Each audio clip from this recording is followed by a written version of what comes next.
Assalamu alaikum my students. So today we will continue our topic जहाँ पे हमने छोड़ा था हर्ट से हम शुरू करेंगे कंटिन्यू करेंगे। तो हमारा टॉपिक आ जाता है टीथ के हवाले से। अच्छा, तो हम जो भी खाना खाते हैं हमारी बॉडी उसको यूज़ करने से पहले क्या करती है कि छोटे छोटे पीसेस के अंदर उसको ब्रेक कर लेती है, तोड़ती है। और हमारी जो ब्रेक डाउन होती है वो खाने की वो कहाँ से होती है, वो हमारे माउथ से ही शुरू हो जाती है। हम अपने दांतों के थ्रू जो है खाने को छोटे छोटे पीसेस के अंदर उसको जो है ब्रोक कर लेते हैं और फिर वो हमारी बॉडी जो है उनका उस खाने को जो है यूज़ करती है। जो बेसिकली एक जो टूथ होता है उसके दो मेन पार्ट्स होते हैं। एक होता है क्राउन। क्राउन जो होता है वो बेसिकली वो पार्ट होता है जो कि विजिबल होता है, और रूट। क्राउन जो होता है वो एक नॉन लिविंग सब्सटेंस के साथ जो है वो कवर्ड होता है, जिसको हम एनामल कहते हैं, जो कि सबसे हमारी बॉडी के अंदर सबसे हार्डेस्ट सब्सटेंस मौजूद होता है। उसके अलावा टीथ जो है उसके दो टाइप्स होते हैं, एक होते हैं मिल्की टीथ और दूसरे होते हैं permanent teeth.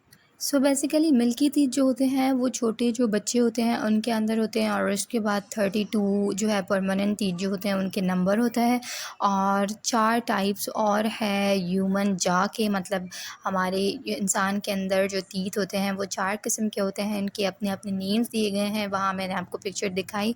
Incisors, canines, premolar and the last one is molar. उसके बाद जो है हमारे पास दूसरा आ जाता है कि स्टमक। दांतों का बहुत ज़्यादा ख्याल करना पड़ता है कि एक दिन में जो है 2 दफ़ा ब्रश करनी चाहिए हमें। और उसके अलावा एक मंथली जो है आप स्केड्यूल बना दें कि आपको डेंटिस्ट के पास जो है जाना ही जाना है। उसके बाद हमारे पास जो है वो स्टमक आ जाता है। सो बेसिकली स्टमक जो है वो खाना जो भी हम खाते हैं, जब हम अपने माउथ से शुरू करते हैं, हमने खाने का जो है एक पीस उठा के अपने माउथ में डाल दिया, और फिर उसको हमारे जो दांत मौजूद है उन्होंने क्या किया, छोटे छोटे पीसेस के अंदर उसको तोड़ दिया। तो ये जो ब्रेकिंग डाउन प्रोसेस है उसको हम डाइजेशन का प्रोसेस कहते हैं। अब जो खाना होता है वो हमारी जो बॉडी है वो यूज़ करती है ताकि एनर्जी प्रोड्यूस करने के लिए, ठीक है। अब यहाँ पे आप अगर स्टमक देखें तो स्टमक के अंदर जो है बहुत सारे जो है स्टमक एसिड्स वगैरह या जूसेस वगैरह के साथ जो हमारा खाना होता है वो मिक्स हो जाता है। उसके अलावा इसके अंदर एक HCl एसिड, स्ट्रॉन्ग एसिड होता है मौजूद, जो कि क्या करता है, लाइक फॉर एग्जांपल कोई भी जम्स वगैरह होते हैं हमारे स्टमक के अंदर तो उनको जो है ख़त्म करने के लिए वो HCl यूज़ करता है। उसके बाद हमारे पास दूसरा स्मॉल इंटेस्टाइन आ जाता है। स्मॉल इंटेस्टाइन के अंदर क्या होती है कि पूरी डाइजेशन जो होती है वो कंप्लीट हो जाती है, और जो अनवांटेड फूड वगैरह होता है वो डाइजेस्ट हो जाता है, ठीक है। उसके बाद हमारे पास आ जाता है डिसऑर्डर्स ऑफ डाइजेस्टिव सिस्टम। कुछ लोग ऐसा होता है कि खाना ना देखकर खाते हैं, तो फिर खाते जाते हैं और फिर उनको जो है एसिडिटी हो जाती है।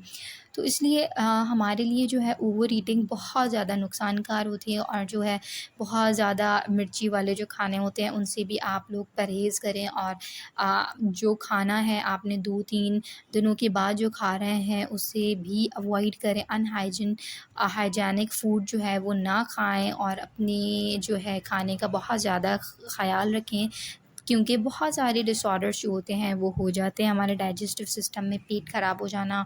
इसलिए we have to take care of ourselves. So next topic which is brain. Brain क्या होता है कि ब्रेन हमारी बॉडी के अंदर जो है बहुत ही ज़्यादा कॉम्प्लेक्स ऑर्गन है। हमारी बॉडी के अंदर जो भी एक्टिविटीज़ होती हैं उनको कंट्रोल करने वाला बेसिकली ब्रेन ही होता है। ब्रेन के अंदर बहुत छोटे छोटे जो है न्यूरॉन्स मौजूद होते हैं, जो कि हमारी बॉडी से जो है इंफॉर्मेशन रिसीव करते हैं और दूसरे जो है सेल्स तक उस इंफॉर्मेशन को भेज देते हैं। सो ब्रेन जो है उसके बहुत सारे टाइप्स आ जाते हैं, पार्ट्स आ जाते हैं अगर हम देखें तो। सो यहाँ पे अगर आपको मैं दिखाऊं कि ब्रेन का जो स्ट्रक्चर होता है वो हम अखरोट खाते हैं ना, बिल्कुल उससे रिजेंबल करता है। और ब्रेन जो है वो बहुत ज़्यादा इम्पॉर्टेंट ऑर्गन होता है इंसान की बॉडी के अंदर।